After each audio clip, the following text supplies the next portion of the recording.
You think you know something about the world? Listen to this man. He's professor of international health at Karolinska Institute. He challenges our prejudices and view of the world.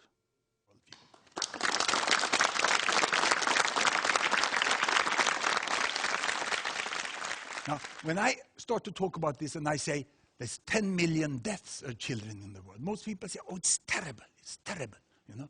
Don't even count it, you know. If 1 million children die or 10 million, it's still terrible. So I get this comment, oh, children just die and the aid doesn't reach them. Why should we help them when children continue to die in that amount? But you have to count this. You have to look into numbers, really. And here is another way of looking at this graph. Here is the income, how many dollars per year they earn.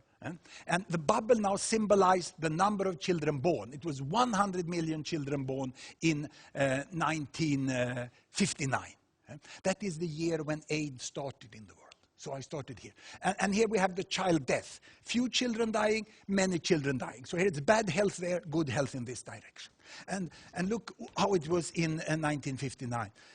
150 dying out of 1,000 born, means 15% of children died before starting school.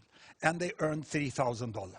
But of course, the world was very unequal. I split it into country bubbles. And I zoom it in here so you can see the developing countries and the industrialized, the developed or industrialized countries. And at that time, many people said, oh, these countries will never come down into our circle here. Because this is with good income here and low child mortality. And they were all, we considered, you know, this was Asia, this was Arab countries, Latin America, Africa, everything was considered developing. But look what has happened. Look what's happened. Economy has grown. Those countries grow so rich, they left that circles, and others are coming into the industrialized circle. Look at China, just in the middle of the circle here, and now almost getting out on the other side. So in the area which we used to call industrialized countries is now full of the countries which we used to call developing. So it doesn't make sense any longer. And some blue countries are all the way down here. This is Singapore. This is Korea. These are other Asian countries, you know. But some is still up here. And this is Congo in civil war. So the distance between the richest and the poorest is wider than ever. Whereas the division in two groups has disappeared. And most people live here somewhere in the middle. And these are really industrialized countries now. Go home and turn around all the stuff you have and read what says on the bottom. Made in China. So really, that's where we are. And how do we measure this speed? This is the Millennium Development Goal number 4. I like these United Nations goals. Problem with some goals is that we don't have good measurements. But for child mortality, we have good measurements. And the aim is to decrease it with 2/3 in 25 years, one generation, starting 1990. And this means reducing with 4.3% per year. We who like calculating deaths, a few people who like calculating deaths, but I am one of them, you know. And we want to measure this in the same way as the economists measure economic growth. They say this country had an economic growth of so many % per year. So we would like to say this country has a social improvement by decreasing child mortality with so many %. So then you can understand this %, you know. It's called average annual rate of reduction. You will see this AARR is a new way of measuring. And I start by measuring Sweden. I fly Sweden back in history. I fly it 100 years back in history to 1900. And I'm going to test Sweden against Bangladesh. It's going to be a race between Bangladesh, because Bangladesh in 1990 had this child mortality the same as Sweden has 1900. And which one will win? Ready, steady, go. Here we go. Bangladesh doesn't have so much money, but they still improve child health very good. They are falling very fast here. Sweden doesn't have a chance, and there they score 4.7%. They made it. They were even faster than Millennium Development Goal. And this is a country which many is known. They have such a high corruption. They're on the top of the corruption list. You tend to poorer countries you just know bad things about. Give Sweden a second chance. They race against Egypt. 1916 Sweden is like Egypt 1990. Here we go. You can see Egypt just have a little worse economy, but they're also doing better. They provide cleaner water, basic health care, and they beat Sweden, 5.5%. At this point, people used to protest and say, this is not just. because at this time Sweden didn't have penicillin, there were no vaccines. And this is right.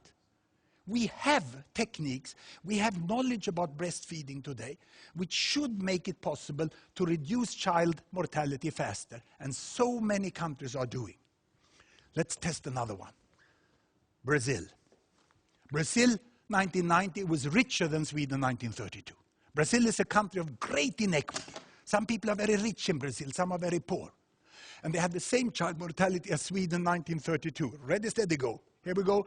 Brazil is richer, Sweden is catching up in economy, but they can't follow the speed of reduction of child mortality in Brazil. It has really been amazing, 6.3% per year. Very fast reduction. This is not known. Brazil is known for its inequity. And that is true. It is inequity and social injustice. But still, every child is now getting access to primary health care and vaccination in a much better way than it was in the past. 1948, when I was born, Sweden was there. And I let it race finally against the marshland on the equator. The most tropical of all countries, Singapore. Which was full of malaria at that time, which had suffered the Japanese occupation. Sweden should win this one. Singapore shouldn't have a chance, but they get away with the malaria. They get independence. They start economic growth. They catch up with Sweden. They do social investment. Sweden gets really, really worried. And here they come, Singapore, and they even make modern hospitals, and they win. They have the lowest child mortality in the world today.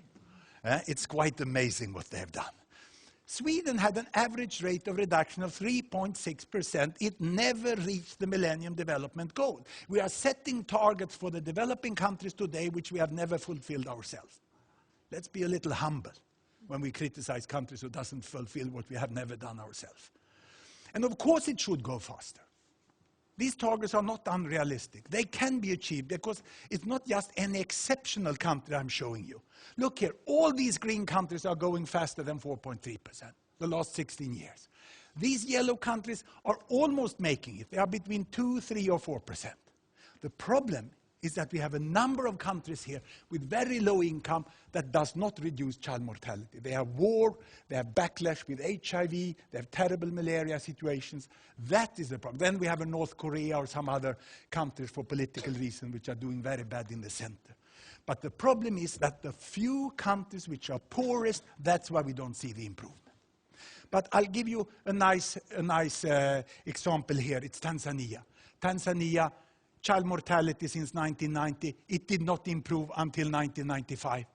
No reduction, bad years, and this was the improvement, 10% reduction per year, because it doubled the health budget from the government. They gave more money to health, they have economic growth now, and we got immunization, we got bed nets out against malaria. So we have a real positive situation, and we can say instead of this, less children are dying, and aid does contribute.